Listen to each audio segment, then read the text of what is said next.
राष्ट्रीय राजपूत करनी सेना के राष्ट्रीय अध्यक्ष सुखदेव सिंह गोगामेड़ी का राजस्थान के हनुमानगढ़ जिले में स्थित उनके पैतृक गांव में अंतिम संस्कार कर दिया गया, जहां सुखदेव सिंह के अंतिम दर्शन के लिए हजारों की तादाद में लोग जमा हुए। इस दौरान लोगों ने सुखदेव सिंह अमर रहे के नारे भी लगाए। उनकी बेटी ने कहा कि वो अपने पिता का हर सपना पूरा करेगी। वो सर्व समाज के लिए काम करेगी, जब भी जरूरत होगी अपने लोगों के बीच खड़ी रहेगी। मेरे पापा के बहुत सारे जैसे सपने हैं जो कि मैं पूरे प्रयास करूंगी पूरे करने के लिए, और उन्होंने हमेशा मुझे एक बेटे की तरह ही समझा है। राष्ट्रीय राजपूत करनी सेना के लोगों ने कहा कि उन्होंने अपने हीरो को खोया है, जिसकी टीस हमेशा रहेगी। नहीं, हमने अपना हीरो खोया है, अपना एक कोहिनूर खोया है। सुखदेव सिंह एक राजपूत समाज के ही नहीं, यहाँ के 50 किलोमीटर के दायरे में गांव और ढाणी के वो जायजन में अपने आप को हर किसी परिवार का बेटा और भाई समझते थे। जबकि सुखदेव सिंह के भाई दिलीप सिंह ने आरोपियों को सजा देने, परिवार को सुरक्षा देने और आर्थिक सहायता के साथ एक शख्स को सरकारी नौकरी देने की मांग की। इससे पहले सुखदेव सिंह गोगामेड़ी के पार्थिव शरीर को जब जयपुर से हनुमानगढ़ लाया जा रहा था तो रास्ते में जनसैलाब उमड़ पड़ा। राजपूत समाज के लोगों ने जगह जगह काफिले को रोककर सुखदेव सिंह गोगामेड़ी के अंतिम दर्शन किए। चूरू में सर्व समाज ने पुष्प अर्पित किए और नारेबाजी की।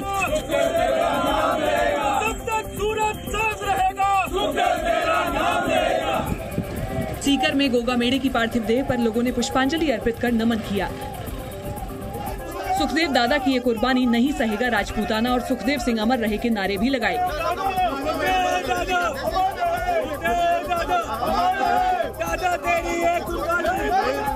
जबकि इससे पहले राजस्थान में कई जगहों पर विरोध प्रदर्शन भी हुआ। सुखदेव सिंह गोगामेड़ी की हत्या के मामले में जालौर जिला मुख्यालय पर करनी सेना और राजपूत समाज के लोगों ने कलेक्ट्रेट के सामने सड़क पर करीब 2.5 घंटे प्रदर्शन किया। वहीं कोटा में सुखदेव गोगामेड़ी हत्याकांड को लेकर सुल्तानपुर कस्बा पूरी तरह बंद नजर आया। हत्यारों को कड़ी सजा देने की मांग के साथ नारेबाजी करते हुए लोगों ने जुलूस निकाला।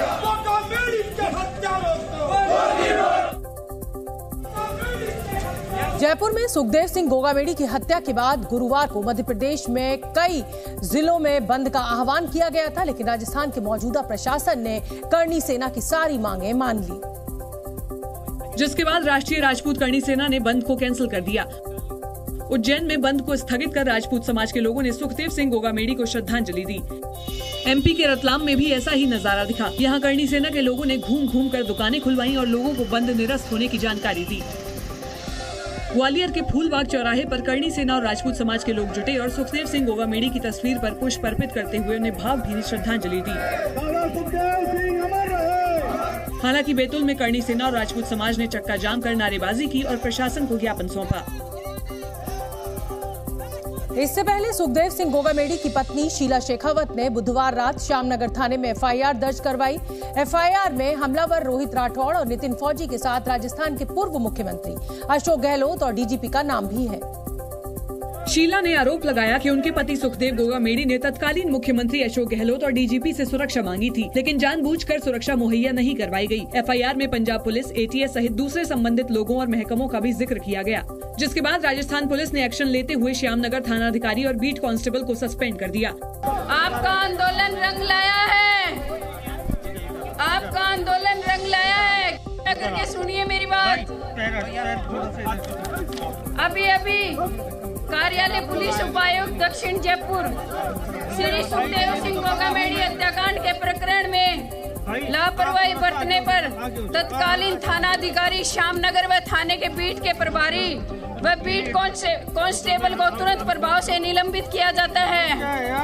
इसके अलावा पुलिस ने सुखदेव सिंह गोगामेड़ी के परिवार को हत्यारों को 72 घंटे के अंदर पकड़ने का आश्वासन भी दिया। श्री सुखदेव सिंह गोगामेड़ी हत्याकांड के वांछित अभियुक्त गण को 72 घंटे के भीतर गिरफ्तार किया जाएगा। ये आप लोगों की। हालांकि सुखदेव सिंह गोगामेड़ी की पत्नी समेत हत्याकांड के खिलाफ आंदोलन कर रहे लोगों ने पुलिस को चेतावनी भी दी। सुखदेव सिंह गोगामेड़ी की पत्नी शीला ने कहा कि अगर पुलिस 72 घंटे के भीतर हत्यारों को नहीं पकड़ती तो आंदोलन एक बार फिर से शुरू हो जाएगा। उन्होंने आंदोलनकारियों से भावुक अपील में कहा कि अगर पुलिस अपने वादे को पूरा नहीं करती तो सबको एक बार फिर एकजुट होकर विरोध प्रदर्शन करना होगा। आज तो इन लोगों ने अपने को लिख के लेटर दिया है, लेकिन अगर जरूरत पड़ी तो ये बहन आपको दोबारा से बुलाएगी और आप लोगों को मेरे साथ आना पड़ेगा, मेरा साथ देना पड़ेगा। इस दौरान शीला शेखावत ने अपने पति सुखदेव सिंह गोगामेडी के राजपूत समाज के लिए किए गए कामों को याद किया और लोगों से पूछा कि क्या उनके पति की शहादत बेकार जाएगी। उधर 72 घंटे का वक्त लेने के साथ ही राजस्थान पुलिस सुखदेव सिंह गोगामेडी हत्याकांड में शामिल शूटर्स की तलाश में जुट गई। हत्याकांड की जांच के लिए एसआईटी का गठन भी किया गया, जिसमें 11 लोग शामिल हैं, जबकि एडीजी क्राइम दिनेश एमएन के सुपरविजन में ये एसआईटी काम करेगी। एसआईटी में additional police commissioner crime Kailash Chandra Bishnoi भी शामिल हैं। एसआईटी हर रोज एडीजी क्राइम दिनेश एमएन को जांच से जुड़े अपडेट देगी। पुलिस राजस्थान से लेकर हरियाणा और हरियाणा से लेकर पंजाब तक गोगामेडी हत्याकांड के आरोपियों की सरगर्मी से तलाश कर रही है। वहीं इस मामले में दिल्ली क्राइम ब्रांच भी तफ्तीश में जुट गई। दिल्ली क्राइम ब्रांच की टीम ने बुधवार को मौका वारदात से सबूत जुटाए, डेटा कलेक्ट किया और दिल्ली लौट आई। दरअसल सुखदेव सिंह गोगामेडी हत्याकांड में लॉरेंस गैंग और संपत नेहरा का नाम आया था, लिहाजा दिल्ली क्राइम ब्रांच के 4 पुलिसकर्मी जयपुर आए और सबूत जुटाकर वापस चले गए। राजस्थान में सुखदेव सिंह गोगामेडी के हत्यारों की तलाश के साथ पुलिस हर पहलू पर काम करने की कोशिश में जुटी है। इस सवाल का जवाब भी तलाशा जा रहा है कि हत्यारों ने सुखदेव गोगामेडी को मारने के लिए 5 दिसंबर का दिन ही क्यों चुना। दरअसल पुलिस को शक है कि हत्यारों ने जानबूझकर 5 दिसंबर के दिन इस वारदात को अंजाम दिया, क्योंकि चुनाव के चलते जयपुर पुलिस कानून व्यवस्था के प्रबंधन में लगी थी, जबकि सुखदेव सिंह गोगामेडी के कुछ पर्सनल गार्ड भी छुट्टी पर गए हुए थे। यही मौका हमलावरों को सबसे उपयुक्त लगा। सुखदेव के पीएसओ की गैर मौजूदगी में हमलावर पहुंचे और 18 सेकंड में 17 फायर कर गोगामेडी और नवीन शेखावत की हत्या कर दी। इन हमलावरों के सिर पर खून सवार था, जो इस बात से भी साबित होता है कि उन्होंने भागने के लिए जिस गाड़ी को लेना चाहा उसके ड्राइवर पर भी फायर किया। माना जा रहा है कि राष्ट्रीय राजपूत करणी सेना के अध्यक्ष सुखदेव सिंह गोगामेडी की हत्या को लॉरेंस बिश्नोई गैंग से जुड़े रोहित गोदारा ने अंजाम दिलवाया। रोहित गोदारा ने अपने 2 शार्प शूटरों रोहित राठौर और नितिन फौजी को गोगामेडी की हत्या का जिम्मा सौंपा। लेकिन सवाल ये है कि लॉरेंस बिश्नोई के कहने पर रोहित गोदारा ने अपने शूटर्स को गोगामेडी की हत्या का ऑर्डर क्यों दिया। दरअसल सुखदेव सिंह गोगामेडी के कत्ल की स्क्रिप्ट 6 साल पहले ही लिखी जा चुकी थी, जब राजस्थान के गैंगस्टर आनंदपाल सिंह की पुलिस एनकाउंटर में मौत हुई थी। आनंदपाल सिंह और लॉरेंस बिश्नोई के बीच पुरानी दुश्मनी थी, जबकि सुखदेव सिंह और आनंदपाल के बीच अच्छी दोस्ती थी। इस दौरान कई ऐसी चीजें हुई जिनसे लॉरेंस और गोगामेडी के बीच दुश्मनी की ये लकीर और भी ज्यादा गहरी हो गई और 5 दिसंबर के दिन कातिलों ने मौका मिलते ही सुखदेव सिंह गोगामेडी को गोलियों से भूनकर मार डाला। सुखदेव सिंह गोगामेडी हत्याकांड की एक थ्योरी प्रॉपर्टी डीलिंग से भी जुड़ती नजर आई। सुखदेव सिंह प्रॉपर्टी डीलिंग का भी काम करते थे, जिसकी वजह से उनके कई दुश्मन थे, जिनमें से एक रोहित गोदारा भी था। रोहित गोदारा को लगता था कि सुखदेव सिंह गोगामेडी सिर्फ राजपूत समुदाय के लोगों की मदद करते हैं और जाट बिरादरी के साथ इंसाफ नहीं करते। ऐसे में कुछ जमीन के मामले सामने आए जिनमें सुखदेव ने राजपूतों को सपोर्ट किया। कहा जाता है कि इसी बात को लेकर रोहित गोदारा सुखदेव सिंह से नाराज हो गया। करीब 1.5 साल पहले दुबई और पाकिस्तान के नंबरों से सुखदेव को कॉल करके रोहित ने धमकी भी दी थी, लेकिन सुखदेव ने तब इसे गंभीरता से नहीं लिया। इसी बीच कई कत्ल हुए जिनकी जिम्मेदारी खुलेआम लॉरेंस गैंग ने ली। तब जाकर सुखदेव ने भी लॉरेंस गैंग के गुर्गे की धमकी को गंभीरता से लिया। मार्च 2023 में उन्होंने पुलिस को इसकी जानकारी दी और अपनी सुरक्षा की मांग की। पिछले 1.5 साल से पुलिस के साथ आंख में चौली खेलता आ रहा गैंगस्टर रोहित गोदारा और उसका पूरा गैंग अब पुलिस के निशाने पर है। पुलिस की डायरी में गैंगस्टर गोदारा और उसके 100 से ज्यादा गुर्गों के नाम दर्ज हैं। लेकिन अब तक पुलिस उसके गैंग के सिर्फ 36 लोगों को जेल भेज पाई है। इसके पीछे है रोहित गोदारा का शातिर दिमाग। आपको बता दें कि सुखदेव सिंह गोगामेडी की हत्या के बाद चर्चा में आया रोहित गोदारा पेशे से एक मोबाइल टेक्नीशियन था। बीकानेर के कपूरीसर गांव में रहने वाले रोहित ने 10वीं क्लास पास करने के बाद मोबाइल टेक्नीशियन का काम शुरू किया। 2010-2011 में रोहित गोदारा पर पहली बार जानलेवा हमले का मामला दर्ज हुआ। फिर महिला थाने में प्रताड़ना के केस में वो जेल भी गया। जेल यात्रा के बाद से ही रोहित गोदारा क्राइम की दुनिया में उतर गया और उसके बाद कभी पीछे मुड़कर नहीं देखा। गोदारा के खिलाफ गैंगस्टर राजू थेहट की हत्या समेत अलग अलग मामलों में 32 केस दर्ज हैं, जबकि कहा जाता है कि वो कनाडा में है। उसके खिलाफ इंटरपोल ने रेड कॉर्नर नोटिस जारी किया हुआ है। उधर जी न्यूज की टीम सुखदेव सिंह गोगामेडी हत्याकांड में शामिल शूटर रोहित राठौर के घर पहुंची। जयपुर के झोटवाड़ा इलाके के सुंदरनगर में रोहित अपनी मां के साथ रहता है। लेकिन जब जी न्यूज की टीम रोहित के घर पहुंची तो वहां सन्नाटा पसरा दिखा। रोहित के घर पर ताला लटका हुआ था और घर के बाहर पुलिस वाले मौजूद थे। घर के अंदर भी हालात मतलब ताले बंद हैं और फिलहाल जो है यहाँ पर सुनसानी छाया हुआ है, कोई मौजूद नहीं घर में इस वक्त। बाहर केवल एक डॉग है जो कि बताते हैं इन्हीं के परिवार का है और ये एक तरह से अपनी रखवाली कर रहा है इस मकान की। जानकारी के मुताबिक शूटर रोहित राठौर यहाँ अपनी मां के साथ रहता था। उसके पिता का बहुत पहले निधन हो चुका था और बड़ी बहन की शादी हो चुकी है। वहीं पड़ोसियों ने बताया कि रोहित एक नाबालिग लड़की को भगा ले जाने के मामले में 5 साल जेल की सजा काट चुका है, लेकिन जेल से आने के बाद शरीफों की तरह रहता था। वहाँ से आ गया था, आने के बाद बिल्कुल नॉर्मल चल रहा था ये। और कोई ऐसे आपराधिक मामला सुना हुआ? कोई नहीं था, कोई मामला नहीं था, नॉर्मल चल रहा था। आता था रस्ते आता था, रस्ते जाता था, किसी से कोई बात नहीं करना, नहीं कोई मतलब कोई राम राम करता तो कर लेता, बाकी नहीं। फिलहाल पुलिस ने रोहित के परिजनों, कुछ नजदीकी रिश्तेदारों और जानने वालों को हिरासत में लिया है। उनसे रोहित के बारे में पूछताछ की जा रही है। सुखदेव सिंह गोगामेडी हत्याकांड में शामिल दूसरे आरोपी नितिन फौजी की भी सरगर्मी से तलाश चल रही है। नितिन फौजी के हरियाणा स्थित घर से लेकर दूसरी जगहों पर छापेमारी भी की गई। सुखदेव सिंह गोगामेडी हत्याकांड का दूसरा हमलावर नितिन फौजी हरियाणा के महेंद्रगढ़ स्थित दोंगड़ा जाट गांव का रहने वाला है। उसने 2019 में आर्मी ज्वाइन की थी। उसका भाई विकास भी फौजी है। दोनों की पोस्टिंग अलवर में थी। 8 नवंबर 2023 को नितिन 2 दिन की छुट्टी लेकर घर आया था। 10 नवंबर को महेंद्रगढ़ के सदर थाने में हत्या के प्रयास का एक मुकदमा दर्ज हुआ। उस केस में 3 आरोपी गिरफ्तार हो चुके हैं, लेकिन नितिन फरार हो गया। फरारी के कारण वो फौज की ड्यूटी ज्वाइन करने भी नहीं गया। इसी बीच 5 दिसंबर को नितिन फौजी कैमरे में सुखदेव सिंह गोगामेडी पर गोलियां चलाता नजर आया। प्रधानमंत्री नरेंद्र मोदी कल देहरादून में ग्लोबल इन्वेस्टर समिट का उद्घाटन करेंगे। प्रधानमंत्री नरेंद्र मोदी उत्तराखंड की राजधानी देहरादून में आयोजित 2 दिवसीय ग्लोबल इन्वेस्टर समिट का उद्घाटन करेंगे। इस समिट में टाटा, रिलायंस और अडानी ग्रुप के साथ साथ यूरोप और खाड़ी देशों की कई कंपनियां और निवेशक शामिल होंगे। छत्तीसगढ़ और मध्य प्रदेश में मिली हार के बाद कांग्रेस कल दिल्ली में समीक्षा बैठक करेगी। वहीं राजस्थान में मिली हार पर कांग्रेस 9 दिसंबर को बैठक करेगी। समीक्षा बैठक में कांग्रेस के तमाम बड़े नेता शामिल होंगे। शिवसेना यूबीटी गुट की नेता प्रियंका चतुर्वेदी ने जम्मू कश्मीर के मुद्दे पर बीजेपी पर जमकर हमला बोला। उन्होंने कहा कि बीजेपी बताए कि जम्मू कश्मीर में चुनाव क्यों नहीं हुए। साथ ही उन्होंने कहा कि जम्मू कश्मीर में कश्मीरी पंडितों को अभी तक सुरक्षित माहौल नहीं दिया गया। दिवंगत अभिनेता सुशांत सिंह राजपूत की पूर्व मैनेजर दिशा सालियान की मौत के मामले में एसआईटी शिवसेना यूबीटी गुट नेता आदित्य ठाकरे से पूछताछ करेगी। बीजेपी के कई नेता लगातार दिशा सालियान मामले में आदित्य ठाकरे से पूछताछ की मांग कर रहे थे।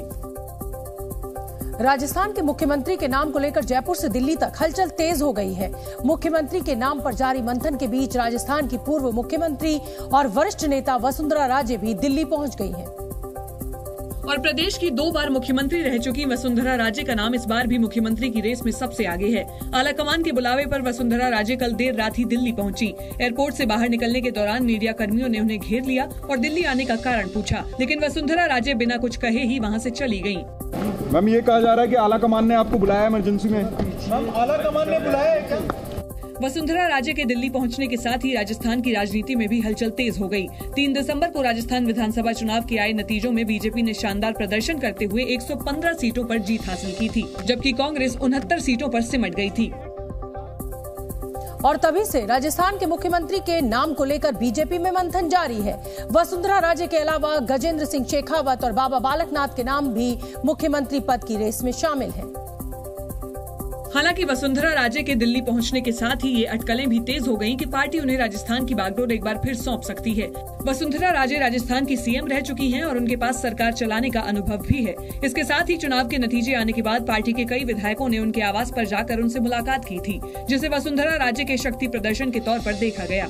70 साल की वसुंधरा राजे के पास सियासत का लंबा अनुभव तो है ही, प्रदेश में सभी जातियों के बीच उनकी गहरी पैठ भी है और यही वजह है कि पार्टी उन्हें दरकिनार नहीं करना चाहेगी, क्योंकि लोकसभा चुनाव में अब कुछ ही महीने बचे हैं और ऐसे में पार्टी वसुंधरा की नाराजगी का रिस्क नहीं लेना चाहेगी। राजस्थान के मुख्यमंत्री के लिए एक और नाम की चर्चा जोरों पर है और वो नाम है गजेंद्र सिंह शेखावत का। बताया जा रहा है कि राजस्थान में बीजेपी ने वसुंधरा को मुख्यमंत्री नहीं बनाया तो गजेंद्र सिंह शेखावत के नाम पर विचार कर सकती है। क्योंकि एक तरफ जहां गजेंद्र सिंह शेखावत को केंद्रीय नेताओं का करीबी माना जाता है, तो वहीं पार्टी के अंदर उन्हें वसुंधरा राजे का विरोधी भी कहा जाता है। इसके साथ ही गजेंद्र सिंह शेखावत के पास केंद्र सरकार में काम करने का भी अनुभव है, तो वहीं उन्हें पीएम मोदी और अमित शाह का करीबी भी माना जाता है। इसके साथ ही गजेंद्र सिंह शेखावत राजनीतिक प्रबंधन में माहिर माने जाते हैं और यही वजह है कि पार्टी राजस्थान के मुख्यमंत्री के तौर पर उनके नाम पर विचार कर सकती है। हालांकि गजेंद्र सिंह शेखावत के पास वसुंधरा राजे की तरह प्रदेश में प्रशासनिक अनुभव की कमी है, तो वहीं उन्हें सिर्फ राजपूत समुदाय का ही समर्थन प्राप्त होने का दावा किया जाता है। यानी गजेंद्र सिंह शेखावत की स्वीकार्यता सभी वर्गों में नहीं है। राजस्थान के मुख्यमंत्री पद की दावेदारी के लिए एक और नाम है महंत बाबा बालकनाथ का। बाबा बालकनाथ के साथ प्लस पॉइंट है उनकी कट्टर हिंदुत्व वाली छवि और उनकी उम्र। और बाबा बालकनाथ को राजस्थान के योगी आदित्यनाथ के नाम से भी जाना जाता है। इस बार तिजारा विधानसभा सीट से चुनाव जीतने वाले बालकनाथ की उम्र महज 39 साल है। बालकनाथ ने 6 साल की उम्र में ही घर छोड़ दिया था। उन्होंने महंत खेतानाथ के पास रहकर अध्ययन किया। 2016 में महंत चांदनाथ ने उन्हें अपना उत्तराधिकारी बनाया। बालकनाथ नाथ संप्रदाय के 8वें संत हैं। बाबा मस्तनाथ विश्वविद्यालय के चांसलर भी हैं। 2019 में पहली बार अलवर से सांसद बने और इस बार तिजारा विधानसभा सीट से चुनाव जीता। युवा नेता होने के साथ साथ बालकनाथ हिंदुत्ववादी फायरब्रांड नेता माने जाते हैं। जानकारों के मुताबिक बीजेपी इस बार यूपी के जैसे ही बालकनाथ को राजस्थान का मुख्यमंत्री बना सकती है। हालांकि बालकनाथ के पास सरकार चलाने का अनुभव नहीं है, सभी वर्गों में उनकी स्वीकार्यता भी नहीं है। साथ ही कट्टर हिंदू वाली छवि दूसरे वर्ग के वोट बैंक पर असर डाल सकती है। राजस्थान के मुख्यमंत्री के नाम पर सस्पेंस के बीच बाबा बालकनाथ ने गृह मंत्री अमित शाह से मुलाकात की। इससे पहले दिल्ली पहुंचे बाबा बालकनाथ ने संसद की सदस्यता से इस्तीफा दिया। इस्तीफा देने के बाद उन्होंने संसद में ही गृह मंत्री अमित शाह से मुलाकात की।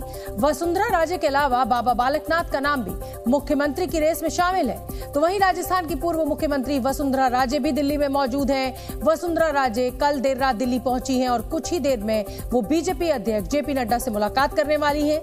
2 बार की मुख्यमंत्री रही वसुंधरा राजे इस पद के लिए लगातार अपनी ओर से दावेदारी पेश कर रही हैं। मध्य प्रदेश विधानसभा चुनाव में बीजेपी को मिली बम्पर जीत के बाद भी मुख्यमंत्री पर सस्पेंस बरकरार है। प्रदेश के अगले मुख्यमंत्री शिवराज ही होंगे या फिर कोई नया चेहरा मुख्यमंत्री बनेगा, बीजेपी अभी तक ये फैसला नहीं कर पाई है। हालांकि शिवराज सिंह चौहान का नाम मुख्यमंत्री की रेस में बाकी नेताओं से काफी आगे है, क्योंकि शिवराज सिंह चौहान को मध्य प्रदेश में शासन चलाने का काफी लंबा अनुभव है। वो प्रदेश की राजनीति पर अच्छी पकड़ रखते हैं। शिवराज सिंह चौहान महिला मतदाताओं के बीच काफी लोकप्रिय हैं। शिवराज सिंह बच्चों के मामा के रूप में भी जाने जाते हैं। हालांकि 2 दिन पहले मीडिया से बातचीत के दौरान शिवराज सिंह चौहान ने साफ कहा था वो खुद को सीएम की रेस में नहीं मानते। मैं मुख्यमंत्री का दावेदार ना तो पहले कभी रहा और ना आज हूँ। मैं एक कार्यकर्ता के नाते सदैव करता रहूंगा। जानकारों के मुताबिक शिवराज सिंह चौहान अपने भाषण के जरिए जनता को साधने की गजब की क्षमता रखते हैं। जनता के बीच जाना, उनके साथ खाना और उनके दर्द को महसूस करना उनकी खासियत है और यही उनकी लोकप्रियता का कारण भी। यही वजह है कि पार्टी आलाकमान लोकसभा चुनावों में भी उनकी साख को भुनाने की कोशिश करेगी। मध्य प्रदेश के मुख्यमंत्री के नाम पर मंथन के बीच नरेंद्र सिंह तोमर और प्रहलाद पटेल ने मंत्री पद से इस्तीफा दे दिया। विधायक चुने जाने के बाद इन दोनों नेताओं के साथ बीजेपी के 10 सांसदों ने कल सांसदी छोड़ दी थी। और अब खबर है कि नरेंद्र सिंह तोमर और प्रहलाद पटेल को मध्य प्रदेश में बड़ी जिम्मेदारी मिल सकती है और यही वजह है कि नरेंद्र सिंह तोमर के समर्थक उन्हें बधाई देने में जुटे हैं। मुख्यमंत्री की रेस में नरेंद्र सिंह तोमर का नाम सामने आने के बाद ग्वालियर में उनके समर्थकों ने बड़े बड़े होर्डिंग लगवा दिए। होर्डिंग में मध्य प्रदेश के नक्शे के बीच बॉस लिखा हुआ है।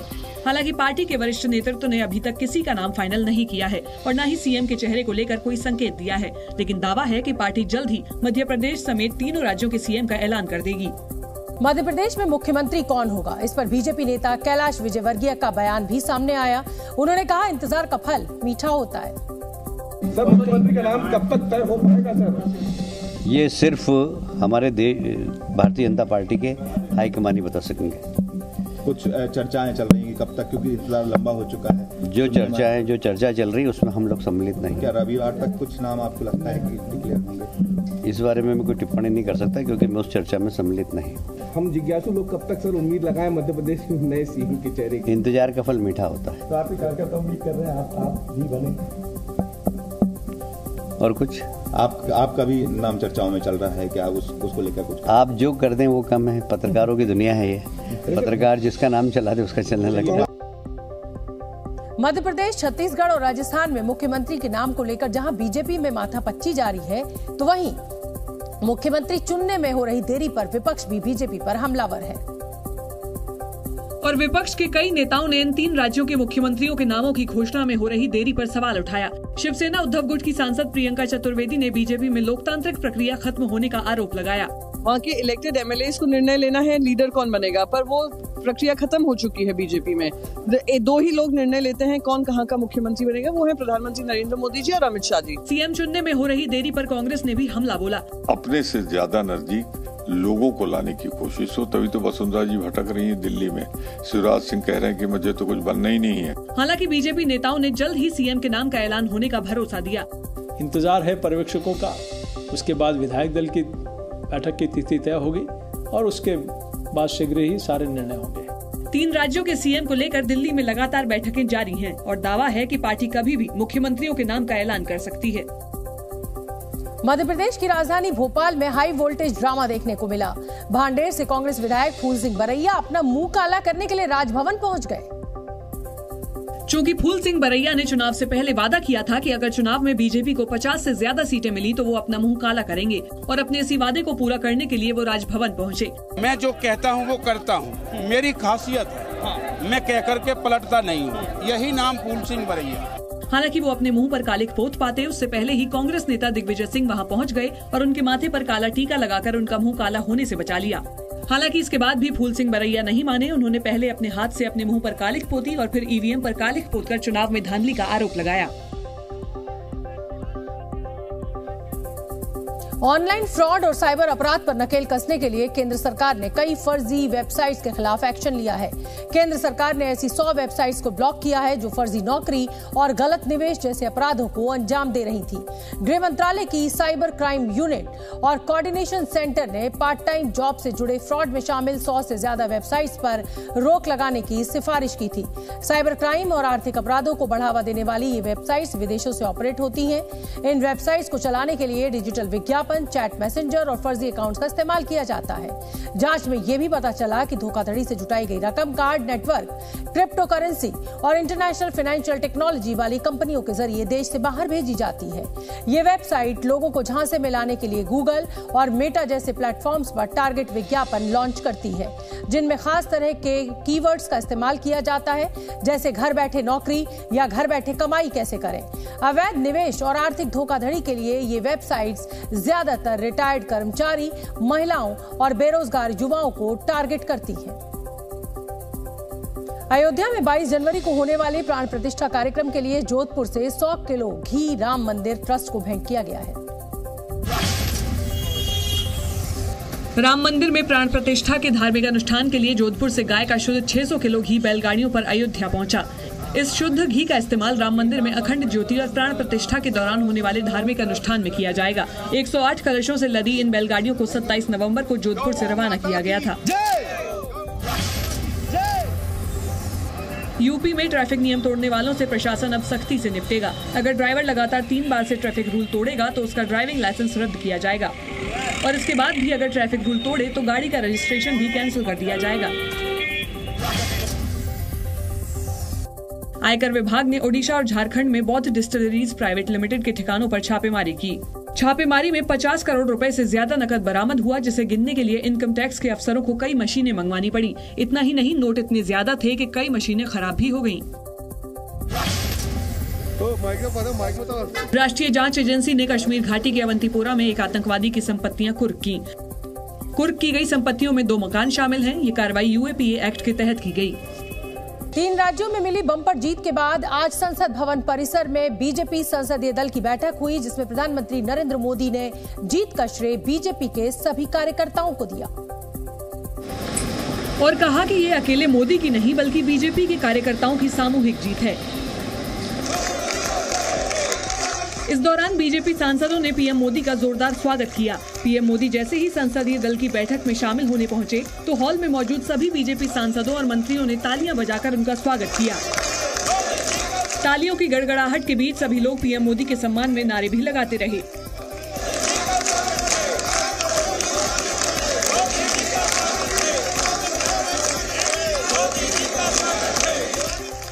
इसके बाद पार्टी अध्यक्ष जेपी नड्डा ने पीएम मोदी को अंगवस्त्र और माला पहनाकर उनका अभिवादन किया।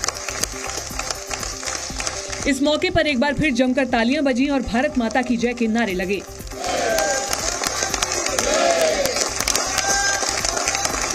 इस दौरान पीएम मोदी ने भी हाथ जोड़कर सभी का धन्यवाद किया। बीजेपी संसदीय दल की बैठक में मिले सम्मान के बाद प्रधानमंत्री मोदी ने बीजेपी सांसदों और मंत्रियों से कई बड़ी बातें भी कही। पीएम ने सभी से 2024 की तैयारियों में जुटने की अपील की और 2047 तक भारत को विकसित राष्ट्र बनाने का ऐलान किया। पीएम ने सभी सांसदों से कहा कि वो आगे लोकसभा चुनाव की तैयारी करें और विकसित भारत संकल्प यात्रा में जोर शोर से लग जाएं। पीएम ने सांसदों से जो बड़ी बातें कही उनमें 3 राज्यों में मिली जीत का श्रेय पीएम ने पूरी टीम को दिया। 2047 तक विकसित भारत बनाने को कहा। पीएम ने कहा कि सभी भारत संकल्प यात्रा में शामिल हों और जन जन तक विश्वकर्मा योजना को पहुंचाएं। पीएम ने सभी से सरकार की योजनाओं का प्रचार प्रसार करने और अपने अपने क्षेत्र में कार्यकर्ताओं और लाभार्थियों से संपर्क करने को कहा। पीएम ने कहा कि बीजेपी का राज्यों में सरकार रिपीट होने का 58% रिकॉर्ड है, जबकि कांग्रेस का रिकॉर्ड केवल 18% है। पीएम ने कहा कि 3 राज्यों में हमें अच्छी जीत मिली, साथ ही तेलंगाना और मिजोरम में भी हमारी स्ट्रेंथ बढ़ी है। बैठक के बाद संसदीय कार्य मंत्री प्रहलाद जोशी ने मीडिया से बात की, जिसमें उन्होंने बताया कि बैठक की शुरुआत में पीएम ने तमिलनाडु आंध्र प्रदेश में आए मिचोंग तूफान से हुई तबाही पर दुख जताकर किया। साथ ही हादसे में मारे गए लोगों और उनके परिवार के प्रति पीएम ने संवेदना प्रकट की। अपने संबोधन में पीएम ने देश में 4 जातियों का जिक्र भी किया। नारी, युवा, किसान और गरीब, ये सिर्फ 4 जाति है देश में। वही जाति, उनके साथ हमको न्याय करना है, उनका समग्र विकास के लिए काम करना है। बैठक में पीएम ने जनता तक योजनाओं को पहुंचाने पर भी जोर दिया। आज जनमन योजना, विश्वकर्मा योजना और ड्रोन जो महिलाओं की, ये 3 बातें मुख्य रूप से इसको कैसे और जनता में ले चला जाया जाए जिससे जनमानस में उसका प्रभाव पड़े। इस बीच केंद्रीय मंत्री अश्विनी वैष्णव ने मेक इन इंडिया के तहत हो रहे विकास के बारे में बताया। आज देश में हर सेक्टर में मैन्युफैक्चरिंग की एक अच्छी ग्रोथ हो रही है और मैन्युफैक्चरिंग के कारण जो एक्सपोर्ट में बढ़ावा मिला है वो एक बहुत बड़ी उपलब्धि है। अगले महीने 1.5 महीने के अंदर अंदर भारत की अर्थव्यवस्था $4 ट्रिलियन का आंकड़ा पार करेगी। अश्विनी वैष्णव ने देश में रोजगार बढ़ने का दावा किया। नेहरू पर दिए अमित शाह के बयान पर सियासी घमासान अब तेज हो गया है। लोकसभा में जम्मू कश्मीर पुनर्गठन बिल पेश किए जाने के दौरान शाह ने नेहरू का एक लेटर पढ़ा था जो नेहरू ने शेख अब्दुल्ला को लिखा था। इस लेटर का हवाला देते हुए अमित शाह ने आरोप लगाया था कि जम्मू कश्मीर को नेहरू की 2 गलतियों के कारण नुकसान उठाना पड़ा। पहला, युद्ध विराम की घोषणा करना जिससे पाकिस्तान के कब्जे वाला कश्मीर पीओके बना, और दूसरा, कश्मीर मुद्दे को संयुक्त राष्ट्र में ले जाना। शाह के इस बयान पर कांग्रेस ने पलटवार किया। पीओके छीन के तुम ला के दिखाओ कि जो कांग्रेस ने नहीं कर पाए वो हम करके दिखाए हैं। एक सेब तो कम से कम लाया करो पीओके से। यह बड़ी बड़ी बहादुरी करते हैं। शाह के बयान पर उद्धव ठाकरे गुट ने भी बीजेपी को घेर लिया। प्रधानमंत्री नरेंद्र मोदी जी पीओके को वापस ले आए, वहाँ पे चुनाव कर लें, पर सबसे पहले उस चुनाव से पहले जम्मू और कश्मीर में प्रजातंत्र का बहाल करें। प्रियंका चतुर्वेदी ने आरोप लगाया कि 75 साल पहले के मुद्दे को हवा देकर बीजेपी सत्ता की राजनीति कर रही है। गृह मंत्री अमित शाह के नेहरू पर दिए बयान पर सिर्फ कांग्रेस ही नहीं, विपक्ष की दूसरी पार्टियों को भी हमला बोलने का बीजेपी पर मौका मिल गया। इस मुद्दे पर उद्धव ठाकरे की शिवसेना के अलावा आरजेडी ने भी हमला बोला और बीजेपी पर नेहरू के अपमान का आरोप लगा दिया। आरजेडी नेता मनोज झा ने इस मुद्दे पर बीजेपी से चर्चा की मांग करते हुए इतिहास की किताबें पढ़ने की नसीहत दी। अरे श्यामा प्रसाद मुखर्जी के पत्र पढ़िए, महादेव देसाई के लास्ट फेज को देखिए, बड़ी मोटी किताब है, किसी से पढ़वा लीजिए, सब कुछ पता चल जाएगा। इस बीच फारूक अब्दुल्ला ने जम्मू कश्मीर में चुनाव के मुद्दे पर बीजेपी को घेरा। इलेक्शन का कल वो कह रहे थे कि डेट देंगे, मगर जब स्पीच खत्म हुई उन्होंने कोई डेट नहीं दी। अफसोस है इस बात का। विपक्ष के आरोपों पर बीजेपी ने भी पलटवार किया। 550 से अधिक रियासतें थी, एक को सरदार पटेल ने हैंडल किया। सब भारत में एक हो गए, एक को नेहरू जी ने हैंडल किया, क्योंकि मैं कश्मीर से था ये दावा करके 2019 लगा उन सारे बंधनों को समाप्त करने। बीजेपी ने कांग्रेस पर सरदार पटेल को सम्मान न देने का आरोप लगाया। अयोध्या के राम मंदिर में 22 जनवरी को रामलला की प्राण प्रतिष्ठा होगी, जिसकी तैयारियां जोरों पर हैं। इस समारोह में देश विदेश के करीब 7,000 अतिथि शामिल होंगे, जिसमें प्रधानमंत्री नरेंद्र मोदी शामिल हैं, जो राम मंदिर का उद्घाटन करेंगे। साथ ही आरएसएस प्रमुख मोहन भागवत, उत्तर प्रदेश के मुख्यमंत्री योगी आदित्यनाथ और तमाम केंद्रीय मंत्री और राजनेता भी इस पूरे आयोजन में शामिल होंगे। श्री राम मंदिर ट्रस्ट के महासचिव चंपत राय के मुताबिक रामलला के प्राण प्रतिष्ठा महोत्सव में हर वर्ग के प्रतिष्ठित और सम्मानित लोगों को बुलाया गया है, जिनमें पद्म पुरस्कारों से सम्मानित हस्तियां जैसे देश के बड़े उद्योगपति रतन टाटा, मुकेश अंबानी और गौतम अडानी, दिग्गज क्रिकेटर सचिन तेंदुलकर, विराट कोहली और इसके अलावा महानायक अमिताभ बच्चन और अक्षय कुमार को भी प्राण प्रतिष्ठा कार्यक्रम में आमंत्रित किया गया है। इसके अलावा राम मंदिर के भव्य उद्घाटन में 50 कार सेवकों के परिवार भी आमंत्रित किए गए हैं, जिन्होंने राम मंदिर आंदोलन के दौरान अपने प्राण गंवाए थे। बताया गया कि देश में जितनी भी पूजा पद्धति, उपासना पद्धति और दार्शनिक परंपरा है, उन सब से जुड़े 4000 संत भी इस कार्यक्रम का हिस्सा बनेंगे। समारोह में आमंत्रित किए गए 75% अतिथि धर्मगुरु होंगे, जबकि बाकी 25% अलग अलग जगहों के वीवीआईपीज होंगे। विदेशों में रहने वाले हिंदू धर्म से जुड़े सनातनी लोगों को भी प्राण प्रतिष्ठा के लिए आमंत्रित किया गया है। और इस समय की बड़ी खबर आपको बता दें, मध्य प्रदेश में मुख्यमंत्री के नाम पर जारी घमासान के बीच बीजेपी नेता कैलाश विजयवर्गीय ने इशारों में शिवराज सिंह चौहान पर निशाना साधा है। विजयवर्गीय ने सवाल पूछा कि अगर लाडली बहना योजना के चलते ही जीत मिली है, तो फिर छत्तीसगढ़ और राजस्थान में बीजेपी कैसे जीत गई? क्या लाडली बहना छिंदवाड़ा में छत्तीसगढ़ में थी क्या लाडली बहना राजस्थान में थी क्या? और छत्तीसगढ़ की विक्ट्री तो बहुत बड़ी विक्ट्री है, और इसलिए सिर्फ और सिर्फ मोदी जी का नेतृत्व, अमित शाह जी की रणनीति और नड्डा जी की जो पोलिंग बूथ और पन्ना प्रमुख की योजना थी, जो कारगर हुई है, उसके कारण तीनों राज्यों में परिणाम आए। शेयर बाजार आज मामूली गिरावट के साथ बंद हुए। लगातार 3 दिन की उछाल के बाद शेयर बाजार में आज गिरावट दर्ज की गई। दिन का कारोबार बंद होने तक सेंसेक्स 132 अंक गिरकर 69,522 पर बंद हुआ। वहीं निफ्टी 37 अंक गिरकर 20,901 के स्तर पर बंद हुआ। बिजनेस मैगजीन फोर्ब्स ने दुनिया की 100 सबसे शक्तिशाली महिलाओं की लिस्ट जारी की है, जिसमें भारत की 4 महिलाएं शामिल हैं। वित्त मंत्री निर्मला सीतारमण के अलावा HCL की chairperson Roshni Nadar Malhotra, steel authority of India की चेयरपर्सन सोमा मंडल और बायोकॉन की चेयरपर्सन किरण मजूमदार शॉ का इस लिस्ट में नाम है।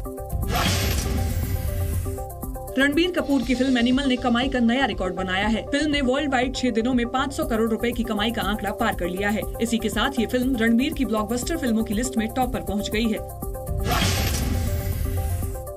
पीरामल ग्रुप के चेयरमैन अजय पीरामल ने जयपुर में पीरामल स्कूल ऑफ लीडरशिप का शिलान्यास किया। इस दौरान पीरामल परिवार समेत कंपनी के तमाम बड़े अधिकारी वहां मौजूद रहे। स्कूल में शिक्षा, पर्यावरण, स्वास्थ्य और कानून जैसे विषयों की एडवांस ट्रेनिंग दी जाएगी। इससे कंपनियों के मिड लेवल मैनेजर्स और प्रोफेशनल्स को करियर ग्रोथ में मदद मिलेगी। तेलंगाना को नया मुख्यमंत्री मिल गया है। कांग्रेस नेता रेवंत रेड्डी ने बतौर मुख्यमंत्री तेलंगाना की कमान संभाल ली है। उन्होंने हैदराबाद के लाल बहादुर शास्त्री स्टेडियम में मुख्यमंत्री पद की शपथ ली। और 56 साल के रेवंत रेड्डी को राज्यपाल टी सौंदरराजन ने पद और गोपनीयता की शपथ दिलाई। शपथ ग्रहण कार्यक्रम में करीब 1 लाख लोग शामिल हुए। तेलंगाना राष्ट्र मुख्यमंत्री का ना कर्तव्याన్ని जैसे ही रेवंत रेड्डी ने तेलंगाना की कमान संभाली, उनके समर्थक खुशी से झूम उठे और पूरे स्टेडियम में उनके समर्थन में नारे लगाए जाने लगे। वहीं शपथ लेने से पहले रेवंत रेड्डी खुली जीप में सोनिया गांधी को लेकर स्टेडियम में पहुंचे और फिर कांग्रेस आलाकमान की मौजूदगी में शपथ ली। वहीं रेवंत रेड्डी के बाद तेलंगाना कांग्रेस के दिग्गज नेता भट्टी विक्रमार्क भी मंच पर आए। उन्हें तेलंगाना का उप मुख्यमंत्री बनाया गया है। और रेवंत रेड्डी के शपथ लेने के तुरंत बाद भट्टी विक्रमार्क ने उप मुख्यमंत्री पद की शपथ ली। भट्टी विक्रमार्क मल्लू अने नेनु శాసనం ద్వారా నిర్మితమైన భారత రాజ్యాంగం పట్ల बताया जाता है कि केसीआर को सत्ता से हटाने में मल्लू भट्टी की बड़ी भूमिका है। हालांकि कांग्रेस को मिली प्रचंड जीत के बाद रेवंत रेड्डी और मल्लू भट्टी के बीच सीएम पद को लेकर तनातनी की खबरें भी सामने आई थी, क्योंकि जब केसी वेणुगोपाल ने रेवंत रेड्डी के नाम की घोषणा की तो भट्टी विक्रमार्क नाखुश थे। लेकिन शपथ लेने के बाद ये दूरियां काफी हद तक कम होती दिखी, क्योंकि डिप्टी सीएम पद की शपथ लेने के बाद भट्टी विक्रमार्क और रेवंत रेड्डी एक दूसरे से मिले और बधाई भी दी। वहीं तेलंगाना में राज बदलते ही बुलडोजर की राजनीति भी शुरू हो गई। सत्ता की बागडोर संभालते ही रेवंत रेड्डी ने अपनी एक कसम भी पूरी की। चूंकि तेलंगाना विधानसभा चुनाव के 3 दिसंबर को नतीजे घोषित होने के तुरंत बाद रेवंत रेड्डी ने ऐलान किया था कि वो सीएम के आधिकारिक आवास के बाहर लगी बैरिकेडिंग को हटा देंगे और आम लोगों के लिए सीएम हाउस के द्वार खोल देंगे। इसलिए शपथ ग्रहण से पहले ही बुलडोजर वहां पहुंच गया और सीएम हाउस के बाहर लगी बैरिकेडिंग को हटा दिया गया। जिस प्रकार से केसीआर का घर था जहां हम खड़े हैं, वहां पर पिछले 9.5 साल तक कदम भी नहीं रख सकते थे जब तक नहीं बुलाया जाए। लेकिन अब देखिए इसको साफ किया जा रहा है ताकि लोगों को तकलीफ ना हो। बताया जाता है कि प्रदर्शनकारियों को रोकने के लिए केसीआर ने ये बैरिकेडिंग कराई थी, जिसे अब पूरी तरह हटा दिया गया। अल्ट्रा लग्जरी सुपरकार बनाने वाली कंपनी लैम्बोर्गिनी ने अपनी पहली हाइब्रिड सुपरकार भारत में लॉन्च कर दी है। लैम्बोर्गिनी की इस हाइब्रिड सुपरकार का नाम रेव्यूल्टो है, जो कि कई मायनों में बेहद खास है। सबसे बड़ी खासियत तो इसकी कीमत है। भारत में इस हाइब्रिड सुपरकार की एक्स शोरूम कीमत 8 करोड़ 90 लाख रुपए है। खरीदने वाले को ये कार करीब 10.25 करोड़ रुपए की पड़ेगी, क्योंकि एक्स शोरूम कीमत में टैक्स, इंश्योरेंस और रजिस्ट्रेशन की कीमत भी जुड़ जाएगी। इस हाइब्रिड सुपरकार में 6.5 लीटर का V12 पेट्रोल इंजन लगा है, जो इसे 1015 bhp की पावर देता है। इस पावर की वजह से ये कार सिर्फ 2.5 सेकंड्स में 0 से 100 किलोमीटर प्रति घंटे की रफ्तार पकड़ लेती है। रेव्यूल्टो की अधिकतम स्पीड 350 किलोमीटर प्रति घंटा है। हालांकि भारत में इस रफ्तार से कार चलाने लायक कोई हाईवे या एक्सप्रेसवे नहीं है। चूंकि ये हाइब्रिड सुपरकार है, इसलिए लैम्बोर्गिनी ने इसमें 3.8 किलोवाट की बैटरी भी लगाई है। रक्षा मंत्री राजनाथ सिंह ने आज तमिलनाडु के बाढ़ प्रभावित इलाके का हवाई सर्वेक्षण किया और मिचोंग तूफान से हुई तबाही का जायजा लिया। तमिलनाडु में मिचोंग तूफान की वजह से भयंकर बारिश हुई, जिससे वहां कई शहरों में बाढ़ की स्थिति बन गई। इस बीच रक्षा मंत्री राजनाथ सिंह आज दिल्ली से तमिलनाडु पहुंचे। तमिलनाडु में उन्होंने चेन्नई और आसपास के इलाके का हवाई सर्वे किया, जो बाढ़ से बुरी तरह प्रभावित है। राजनाथ सिंह ने हवाई दौरा करने के बाद तमिलनाडु के मुख्यमंत्री M.K. स्टालिन के साथ बैठक भी की। रक्षा मंत्री ने प्रेस कॉन्फ्रेंस में बताया कि तूफान प्रभावित राज्यों के रिलीफ फंड के लिए केंद्रीय मदद जारी करने के निर्देश दे दिए गए हैं। Second installment of 450 crore to the Tamil Nadu state disaster response fund. तस्वीरों में चेन्नई के रिहायशी इलाकों में अब भी पानी भरा दिखाई दिया, जहां हेलीकॉप्टर की मदद से राहत पहुंचाई जा रही है। घरों में पानी भरने के बाद लोग छत पर गुजारा कर रहे हैं और हेलीकॉप्टर के जरिए उन तक राहत सामग्री पहुंचाई जा रही है। अमेरिका के टेक्सास में तेज बारिश के बाद आई बाढ़ से लोगों के घरों में कई फीट तक पानी भर गया। बाढ़ से शहर के हालात बिगड़ गए और लोगों को काफी मुश्किलों का सामना करना पड़ा। पाकिस्तान के कराची में एक शॉपिंग मॉल में आग लगने से 4 लोगों की झुलसने से मौत हो गई। कराची पुलिस के मुताबिक आग लगने के बाद मॉल में फंसे सैकड़ों लोगों को बचा लिया गया। यूक्रेन की सेना ने दावा किया कि उन्होंने रूस के कई हथियार डिपो को हमला कर नष्ट कर दिया है। यूक्रेन सेना के मुताबिक उन्होंने रूस के एयर डिफेंस मिसाइल सिस्टम को भी निशाना बनाया। Z News।